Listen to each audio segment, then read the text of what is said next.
Hello everyone and welcome back to the Gaming CPA's channel. In today's episode we cover a project that basically breaks my computer. The frame count drops to a measly 2 frames per second and I can barely complete the project.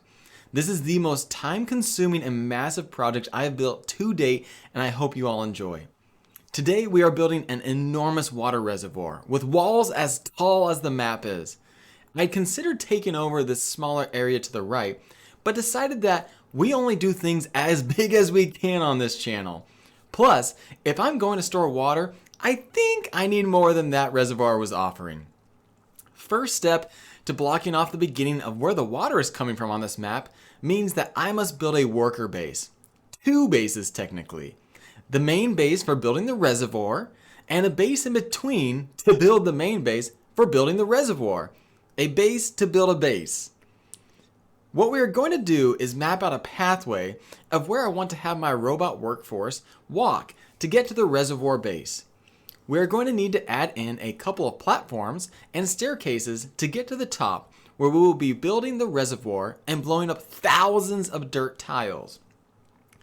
For our middle transport base, I want to bring a distribution center and post for the necessary resources to construct our reservoir base. Everything will need to be built on a single platform as water will end up flowing down this way and I don't want the base to be flooded and shut down during operation. Not only do I need to build a resource area, but I also need to build our main power line to the reservoir base. So we continue on with our power line, making sure to cover it up with platforms as we continue outlining and constructing it. A couple of nice dynamite explosions in there for the fans, of course. The power line is crucial in not only powering our powered water pumps at the end, but it will also provide the necessary power to the robots working at both bases. Now, everyone's favorite part, finding out about today's sponsor. Today's video is sponsored by the amazing Mrs. Gaming CPA. My wife continues to support my VODs and YouTube journey. Thanks to you guys so much for getting me to 555 subscribers. I can't believe just a month ago I was at 400.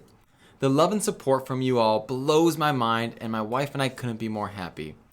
Big shout out to our sponsor and our viewers. I may have built the pathway a little too soon and had to remove some of the staircases as now the path is in line with the district center as well as the distribution post and center. To be honest, the power line takes time to build, but not even close to how long it took to demo out with dynamite down to the core of the reservoir. I only include the first and last explosion in this video, but I did make a 15-minute sped up version. If you want to check that out, the link will be in the top corner above. Basically, all of my prior work of staircases and pathways get removed to make a way for the power line. All the power line also becomes a new pathway, so it's really not that bad of a trade-off. As you can see though, my frame rate is already suffering with the other large builds I have in the playthrough, and we haven't even begun the new reservoir yet. Ugh. My next step is to etch out an idea of how large I want the reservoir to be. I want to span the width of the rock/water spawn area and go out 15 tiles and down to the bottom of the map. That turns out to be also 15 tiles, so we end up blowing up close to 7,200 tiles in the whole process. That is crazy. You should definitely go check out that dynamite apology video just to witness it.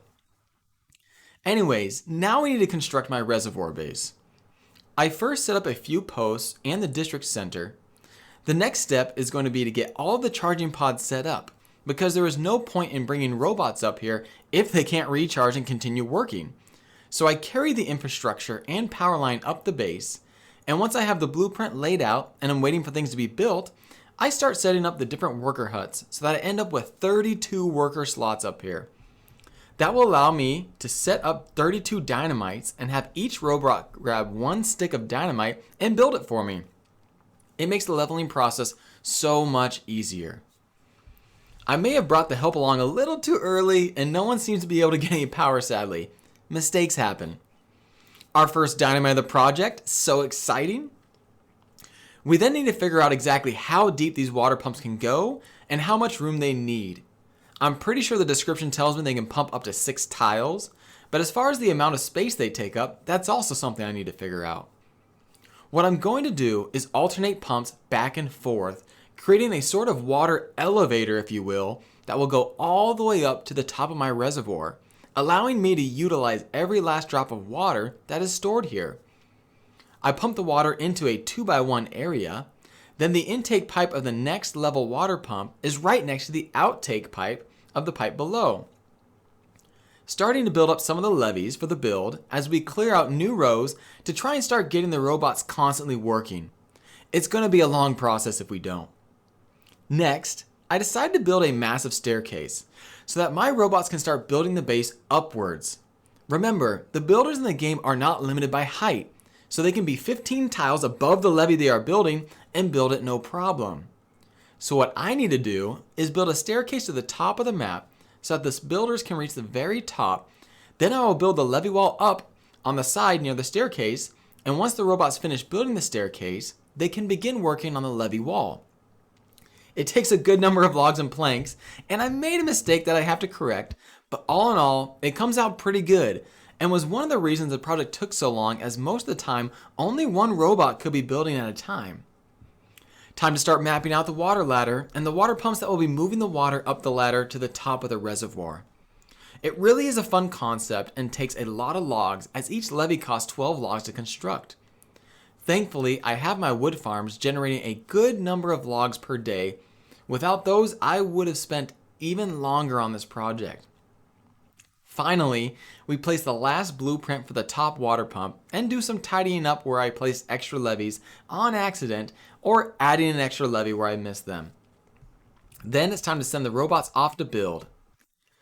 I don't know why, but even though there's a massive hole in my reservoir still, the game doesn't push all the water through it. So I'm left with this awesome image of water that's backed up for some reason. We are making great progress on the reservoir as we have most of the walls completed, and I think nearly all of the water pumps on the left there as well.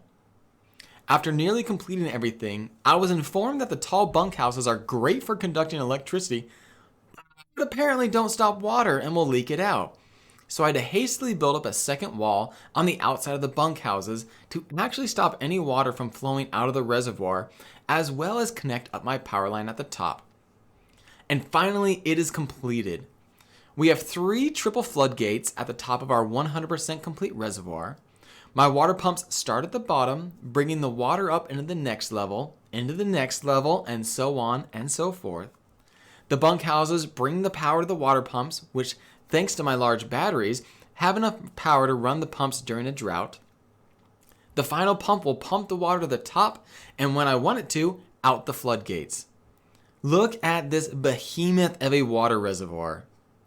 Last thing to do is build a power shaft to connect it, and voila! We have power, and more importantly, we now have water and a functioning water reservoir for those nasty droughts. As you can see, my frames are actually by this build, so this may be my last Timberborn build on this playthrough, but man, it was fun. If you guys want to see other games as well, let me know down in the comment section below. I know Satisfactory just released their update 7, and I thought it might be fun to do a playthrough of that game, as it is gorgeous and very fun. Another title I was looking at is IXION or IXON. It gives me some Frostpunk vibes. Either way, thank you all so much for watching today, and I do apologize for the delay in content. Editing this video took a long time, and I'd gone away for 9 days to flip a house, and I've been busy with my accounting business as well. If you enjoyed the video and want to leave a like and subscribe, that would be awesome, and until next time, maximize your deductions and pay less in taxes. Have an amazing day.